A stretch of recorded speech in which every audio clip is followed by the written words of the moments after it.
चलिए सभी को नमस्ते, जय हिंद, सत श्री अकाल। दोस्तों मैंने क्लास 10th में पढ़ा रहा था, क्लास 10th का चैप्टर 1 संतुलित समीकरण को संतुलित करना। तो उसमें मैंने बीच से वीडियो छोड़ दी थी, ठीक है ना, कि मैंने बताया था कि कुछ इंपॉर्टेंट जो होंगे समीकरण उसको लेकर आऊँगा जो आपको कंपटीशन लेवल या फिर बोर्ड एग्ज़ाम लेवल से काम आते हैं। तो उन समीकरणों को कैसे संतुलित करेंगे, कुछ एग्जाम्पल्स हैं, कुछ समीकरण मैं लेकर हाजिर हूँ यहाँ पे। तो उसको आप समझिएगा, बहुत अच्छे से समझ में आएगा। नहीं समझ में आता है तो फिर से आप कमेंट्स में करिएगा, फिर से उसके लिए हम स्पेशल आपको बनाएंगे, ठीक है ना। तो अभी हम देखते हैं कि छोटा सा है कि N2 + H2 जब अभिक्रिया कराते हैं हम तो NH3 बनता है। कहने का मतलब ये है कि एक संतुलित अभिक्रिया संतुलित समीकरण है। यहाँ पे आप देख रहे हो कि इसके नाइट्रोजन के कितने 2 परमाणु हैं, इसके पास कितने 2 क्रमांक हैं, ठीक है ना। लेकिन यहाँ पे हम देख रहे हैं कि 3 हो गया, H का कितना हो गया, हाइड्रोजन का 3 हो गया। तो इसको हम संतुलित कैसे करते हैं जरा समझते हैं बात को, ठीक है ना भाई। तो बात करते हैं, ये जो N है, N के पास कितने परमाणु हैं, हमारे 2 परमाणु हैं, ठीक है ना। ये आपका जो अभिकारक है, अभिकारक में N के 2 परमाणु हैं और हाइड्रोजन के कितने बच्चा 2 हैं, ठीक है ना।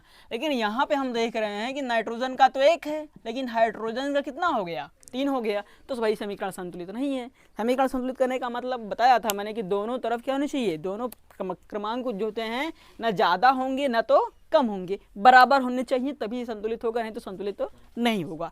तो संतुलित कैसे करेंगे भाई, अगर मान के चलिए यहाँ पे नाइट्रोजन 2, अगर यहाँ पे हम गुणा करा दें 2 से तो क्या बराबर हो जाएगा, हाँ बराबर तो हो जाएगा। लेकिन एक बात और देखना, अगर मान लीजिए आप यहाँ 2 लगा देते हो तो ये 2 हाइड्रोजन कितना आपके पास आ जाता है, 6 आ जाता है। कितना जाता है, 6 हाइड्रोजन आ जाता है। तो आप सोचते हो कि भाई अगर हम 2 लगा दिए हैं तो सर ये हाइड्रोजन 6 हो गया, अब हाइड्रोजन को कैसे संतुलित करें, ठीक है ना। तो हाइड्रोजन वाले में देख लेते हैं, यहाँ पे हमारे पास कितना हाइड्रोजन है, 2 है, तो इसको हम 3 से गुणा करा देंगे तो कितना हो जाएगा हमारे पास, 6 हो जाएगा।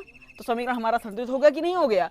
तो कहने का मतलब यहाँ पे क्या आ जाएगा बच्चों, 3, तो 3 दूना 6 हो जाएगा, आपका 6 आ गया। और यहाँ पे भी देख लेते हैं कि नाइट्रोजन में 2 परमाणु थे तो 2 आपका यहाँ पे आ गया कंप्लीटली, और हाइड्रोजन में 3 तो 2 3 6, ये आपका 6 भी हो गया। इस तरीके से समीकरण संतुलित हो गया। तो जो हमारा समीकरण बनकर आएगा वो क्या बनकर आएगा भाई, N2 + 3H2 और ये क्या हो जाएगा आपका 2NH3, ठीक है ना। तो इस तरीके से आपका ये समीकरण क्या हो गया, संतुलित हो गया। ये आपका संतुलित था, ये आपका असंतुलित है और ये आपका संतुलित हो गया भाई, ठीक है ना। इतना नोट कर लीजिए तो दूसरा मैं बताऊं, ठीक है भाई, नोट करिए। चलिए भाई देखते हैं कि जो हमारा जल का सूत्र होता है H2O, इसको कैसे संतुलित करते हैं हम। ये तो हमारा जो है यह संतुलित है भाई। ये जो बनता है कि हाइड्रोजन के 2 परमाणु ऑक्सीजन के 2 परमाणु मिल करके जल बना लेते हैं। हाँ जल तो बना लेते हैं भाई, समझ में आती है। लेकिन आप देखते हो कि इनके क्या है कि ये परमाणु क्रमांक हैं जो इनके, ये संतुलित नहीं है भाई। देखिए यहाँ पे समझा रहे हैं हम आपको कैसे संतुलित करेंगे हम इसको, ठीक है ना। देखिए ये हमारा देखा गया, यहाँ पे देखा जाए तो H के कितने परमाणु हैं, हमारे 2 परमाणु हैं भाई, ठीक है ना। और ऑक्सीजन के कितने हैं भाई, 2 हैं। ये आपका अभिकारक ग्रुप हो गया, ठीक है ना। इसकी बात कर लेते हैं हम, एक अलग अलग अपना अपना ग्रुप है सबका भाई, ठीक है। ये अपने ग्रुप का, ये अपने ग्रुप का है। यहाँ प्लस लग जाए वहाँ से ग्रुप बढ़ जाता है, इतना ध्यान देना बच्चों कि जहाँ से प्लस लगे वहाँ से ग्रुप क्या हो जाएगा, यह बढ़ जाता है, ठीक है। तो कहने का मतलब ये है कि हाइड्रोजन के यहाँ पे 2 परमाणु हो गए और ऑक्सीजन के यहाँ पे 2 परमाणु हो गए। उत्पाद की बात कर लेते हैं तो उत्पाद में हमने देखा कि हाइड्रोजन के 2 परमाणु हैं, इसका मतलब ये संतुलित है। क्या है ये, संतुलित है। लेकिन अगर हम ऑक्सीजन की बात करें तो यहाँ पे कितना परमाणु इसके पास है, 1 ही है, अब तो संतुलित नहीं है। अगर भाई यहाँ पे 2 है हमारे पास ऑक्सीजन के, इसमें हम 2 से करा दे गुणा तो हमारे पास कितना जाएगा, 2 आ जाएगा। लेकिन अब किसी भाई ये तो पूरा एक साथ ग्रुप का है, H2 क्या है, एक साथ ग्रुप का है, अलग अलग तो है नहीं। तो इसको हम पहले एक कर लेते हैं ताकि हमारे समझ में आ जाए बच्चों, ठीक है ना। ये इसको क्या बना लिया हम, एक ग्रुप का बना लिए। अब ऑक्सीजन में हम 2 से गुणा करा रहे हैं तो ऐसा नहीं कि केवल ऑक्सीजन में ही गुणा कराएंगे हम, ठीक है ना, हम पूरे में गुणा कराएंगे। अगर ये यहाँ पे है तो इसमें भी गुणा कराएंगे, 2 दूना 4। अब हमने देखा कि हमारे पास हाइड्रोजन के कितने परमाणु आ गए भाई, 4 परमाणु आ गए, ठीक है ना। अब यहाँ पे हमने देखा कि हाइड्रोजन के 2 ही परमाणु हैं, अगर इसमें हम 2 से गुणा करा देंगे तो क्या हो जाएगा, 4 हो जाएगा। अब हम मिला के देखते हैं कि ये वाला भी हमारा संतुलित हो गया, ये वाला भी संतुलित हो गया, ये वाला भी संतुलित हो गया, ये वाला भी संतुलित हो गया। तो जब नया समीकरण हम लिखेंगे तो लिखेंगे कैसे भैया, हमारा H2 है, इसमें हमने 2 से गुणा कराया था तो हो जाएगा 2H2 हो जाएगा। यहाँ पे ये ऐसे था, इसको ऐसे ही रहने देंगे हम। हमारे पास इसमें 2 से गुणा कराए थे तो 2 से हो गया भाई, इसमें भी ये आपका हो गया संतुलित समीकरण, ठीक है ना। अब चेक करते हैं फिर से एक बार कि संतुलित है कि नहीं। हाइड्रोजन के कितने परमाणु टोटल हो गए भाई, 4 परमाणु हुए थे, हम इसमें गुणा करते हैं 2 दूना 4, तो हाइड्रोजन के 4 परमाणु हो गए आपके, ऑक्सीजन के 2 थे, 2 ही रहेंगे, कोई दिक्कत नहीं भाई। यहाँ पे हमने देखा कि हाइड्रोजन के 2 परमाणु थे, अब यहाँ पे 4 हो गए हैं, तो यहाँ पे 2 से गुणा कराने से तो 2 यहाँ पे हमने लिख दिया, ठीक है ना। अब इसको 2 दूना 4 कराएंगे तो यहाँ पे मैंने देखा कि हाइड्रोजन के 4 परमाणु हो जा रहे हैं, और यहाँ पे 2 एकम 2 हुआ, ऑक्सीजन के भी कितने परमाणु हो गए, 2 परमाणु हो गए। इस तरीके से क्या हो गया, हमारा ये भी समीकरण संतुलित हो गया। इतना नोट करिए, तो फिर अगला समीकरण बताते हैं भाई। चलिए देखते हैं भाई, अगला हमारा ये समीकरण है। अब इसको संतुलित कैसे करना है, इसको थोड़ा समझते हैं, बहुत ध्यान से समझिएगा, इसमें थोड़ा सा दिमाग लगाइएगा बच्चों, ठीक है ना। तो इसमें पहला ग्रुप आपके पास क्या है, एन, तो एन के कितने परमाणु क्रमांक हो गए भाई 1, एच के कितने हो गए 1, और ऑक्सीजन के कितने हो गए भाई 3 हो गए, ठीक है ना। अब इसकी बात कर लेते हैं हम, ठीक है। तो सी ए के कितने हमारे पास 1 हैं, लेकिन ओ के कितने हो गए भाई 2, और एच के कितने हो गए 2। कहोगे सर कैसे 2, भैया देखो इसको लिखा है होल ट्वाइस लगा हुआ है, क्या लिखा हुआ है OH ट्वाइस ना, इसका मतलब ये है कि दोनों में 2 से, हर चीज़ के 2 से गुणे हो रहे हैं भाई, ठीक है ना। तो O के भी 2 हो गए और H के भी 2 हो गए, ठीक है ना। अब इस बार देख लेते हैं उत्पाद की तरफ, हम देख लेते हैं हमारे पास क्या है। तो उत्पाद की बात करें भाई, तो CA का तो हमारा कितना है भाई 1 है, ठीक है ना। CA का हमारे पास कितना है 1 है, लेकिन N का कितना है भाई, N का 2 है, N का कितना है भाई 2, और O का कितना है हमारे पास 6 है भाई। 6 कैसे हो गया भाई, एन तो यहाँ पे 1 था, तो 1 को 2 से गुणा कराएंगे 2 ही आएगा, ओ का कितना हो जाएगा 3 दूना 6 हो जाएगा भाई, ठीक है ना। तो इतना आप कर लीजिए। उसके बाद अगला वाला देख लेते हैं हम, तो एच का कितना हो गया 2, ओ का कितना हो गया 1। चलिए हम संतुलित क्या करते हैं, समीकरण को संतुलित करना सीखते हैं, ठीक है। अब यहाँ पे हम मिलाते हैं भाई, एन कितना है हमारे पास 1 है, इसमें आके देखते हैं एन हमारे पास कितना हो गया 2 हो गया, 2 हो गया। इसमें हम क्या कर लेंगे 2 से गुणा, जब इसमें हम 2 से गुणा करा लेंगे तो ये क्या हो जाएगा 2 हो जाएगा, ये 2 हो जाएगा, ये क्या हो जाएगा 6 हो जाएगा भाई, ठीक है ना। अब आगे चलते हैं, हम मिलाते हैं कि हमारा समीकरण संतुलित हो रहा है कि नहीं हो रहा है भाई, ठीक है ना। देखते हैं इधर, यहाँ पे हमने देखा कि एन हमारे पास 2 है, तो यहाँ पे 2 हो गया भाई, ठीक है ना। ऑक्सीजन 6 है, ऑक्सीजन 6 हो गया। सी ए कितना है 1 है, तो सी ए भी क्या हो गया 1 हो गया। ऑक्सीजन यहाँ पे 2 है, ध्यान से देखिएगा, ऑक्सीजन यहाँ पे क्या है 2 है, लेकिन यहाँ पे ऑक्सीजन कितना है 1, तो इसमें हम कितने से गुणा करा लेंगे भाई 2 से गुणा करा लेंगे, ठीक है ना। जब 2 से गुणा कराओगे तो हाइड्रोजन कितना हो गया आपका 4, ऑक्सीजन कितना हो गया आपका 2 भाई, ठीक है ना। अब यहाँ पे देखते हैं कि ऑक्सीजन यहाँ पे 4 हो गया, ऑक्सीजन कितना, सॉरी हाइड्रोजन यहाँ पे कितना हो गया 4। हमने देखा हाइड्रोजन यहाँ पे भी 2 है और यहाँ पे भी 2 है, ध्यान से देखिएगा भाई, हाइड्रोजन यहाँ पे भी 2 है और यहाँ पे भी 2 है, तो कुल हाइड्रोजन कितने हैं आपके 4, और आपके पास यहाँ पे कुल हाइड्रोजन कितने हैं 4। इस तरीके से आपका समीकरण क्या हो गया, ये भी संतुलित हो गया ये वाला, ठीक है ना। और ऑक्सीजन की बात कर लें, ऑक्सीजन यहाँ पे 2 है, ये है यहाँ पे भी 2 है। इस तरीके से हम देख रहे हैं कि सबके परमाणु क्या हो गए हैं बराबर हो गए हैं, सबके परमाणु क्या हो गए हैं बराबर हो गए हैं। तो हमारा जो समीकरण बनकर आएगा भाई वो क्या बनकर आएगा अपने पास, ठीक है ना।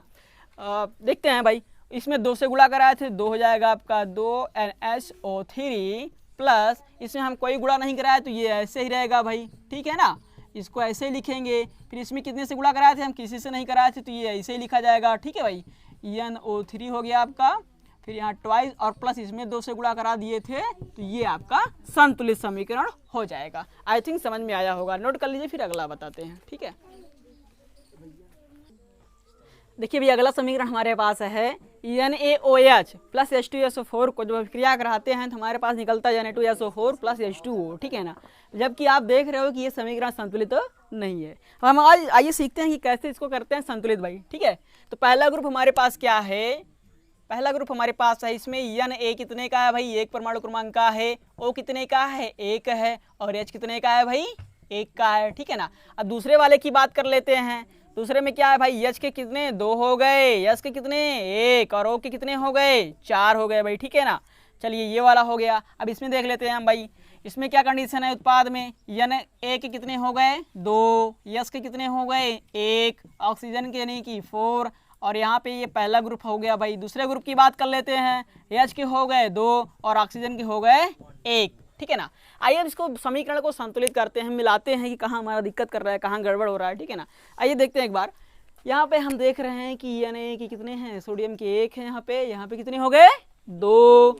तो भाई कैसे संतुलित करेंगे इसको हम, इसमें क्या करेंगे हम भाई 2 से करा लेते हैं गुणा, तो क्या हो जाएगा, 2 इक्कम 2, 2 इक्कम 2, 2 इक्कम 2। ध्यान से समझिए भाई, अगर किसी ग्रुप में हम गुणा कराएंगे तो गुणा एक में नहीं पूरे ग्रुप में होता है, चीज ध्यान दीजिएगा भाई, ठीक है ना।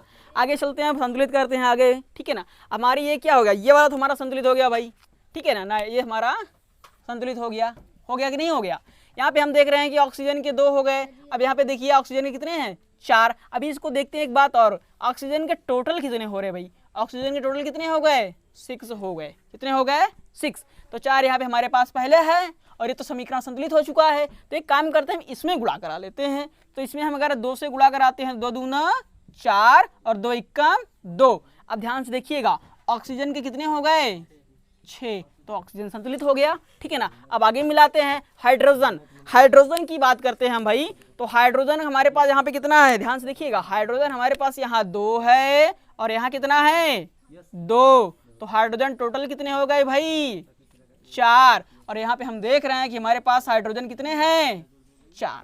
हाइड्रोजन हमारे पास कितने हो गए भाई, 4। तो इस तरीके से हमारा हाइड्रोजन क्या हो गया, संतुलित हो गया कि नहीं हो गया। बात करते हैं सल्फर की, तो यहाँ पे हम देख रहे हैं, यहाँ पे इसका 1 है, यहाँ पे इसका 1 है, तो ये भी क्या है, संतुलित है कि नहीं भाई, है।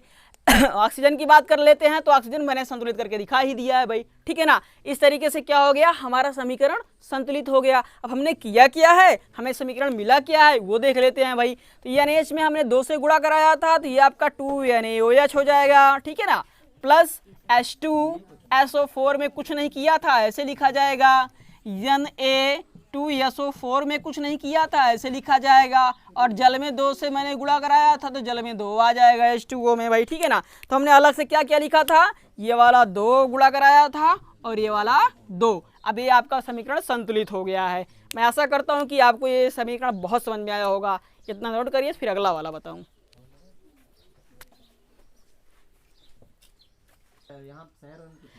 चलिए देखते हैं भाई, हमारे पास BaCl2 है प्लस H2SO4 है प्लस BS, इसको जो हम अभिक्रिया कराया तो हमारे पास BaSO4 आ गया प्लस HCl आ गया। कहने का मतलब ये इसके साथ अभिक्रिया कर लेता है SO4 के साथ भी ये, ठीक है ना, और HCl वो अलग कर देता है। तो हम कहते हैं इनके परमाणु क्रमांक बराबर कैसे होंगे, परमाणु कैसे बराबर होंगी, ये तो असंतुलित है भाई, संतुलित कैसे करेंगे, चलो देखते हैं संतुलित कैसे करते हैं इनको हम, ठीक है। हमारे पास पहला ग्रुप है Ba के कितने हैं, 1 हैं, और क्लोराइड के कितने हैं, क्लोरीन के कितने हैं, 2। एक ग्रुप इसका हो गया। दूसरे की बात करते हैं, H के कितने हैं, 2, H के कितने हैं भाई, 1, और O के कितने हैं, 4। इसमें चेक कर लेते हैं हम अपना, ठीक है ना। तो Ba के कितने हो गए, 1, और H के कितने हो गए, 1, और O के कितने हो गए, 4, ठीक है ना। अब बात करते हैं Cl की, तो H के कितने हैं भाई, 1 हैं, और Cl के कितने हैं, 1। आइए हम देखते हैं कि हमारा समीकरण बराबर है कि नहीं, ठीक है। हम देखते हैं सबसे पहले Ba को हमने देखा यहाँ पे 1 है, तो 1 यहाँ पे भी है, ये क्या है, संतुलित है, ठीक है ना। क्लोरीन यहाँ पे देखते हैं 2 है, यहाँ पे कितना हमारे पास, 1 है। ध्यान समझिएगा, क्लोरीन यहाँ पे कितने हैं, 2, कितने हैं, 2, यहाँ पे कितना है, 1। तो हम क्या करेंगे, इसको बराबर करने के लिए इसमें क्या करा देंगे भाई, 2 से गुणा। जब 2 से गुणा करा लेंगे तो यहाँ पे H का भी 2 हो जाएगा और क्लोरीन का भी 2 हो जाएगा, Cl का भी क्या हो गया, 2 हो गया। अब हम संतुलित करते हैं भाई, ठीक है ना। यहाँ पे देखते हैं हाइड्रोजन के 2 संतुलित हो गया। H के 1, H का 1, ठीक है ना। O का 4 और O का 4। तो हमारा समीकरण क्या हो गया, पूरी तरीके से यह संतुलित हो चुका है। तो हमें मिलेगा क्या भाई, मिलेगा हमारे पास BaCl2 plus H2SO4 plus BaSO4। अब मैंने 2 से गुणा कराया तो 2HCl, ठीक है भाई। इस तरीके से आपका ये समीकरण संतुलित हो गया। तो भाई ये मोस्ट इंपॉर्टेंट जो समीकरण थे मैंने आपको बता दिए हैं, ठीक है ना। इसको खूब अच्छे से समझ लेना। और आप लोगों से एक निवेदन है कि हमारे इस वीडियो को लाइक करना, शेयर करना, और जितने भी अधिक से अधिक हो सके अपने फ्रेंड्स को भी बताएं, हमारे वीडियो को देखें और सब्सक्राइब करें, ठीक है ना। तो आज के लिए इतना ही साइंस में। जय हिंद।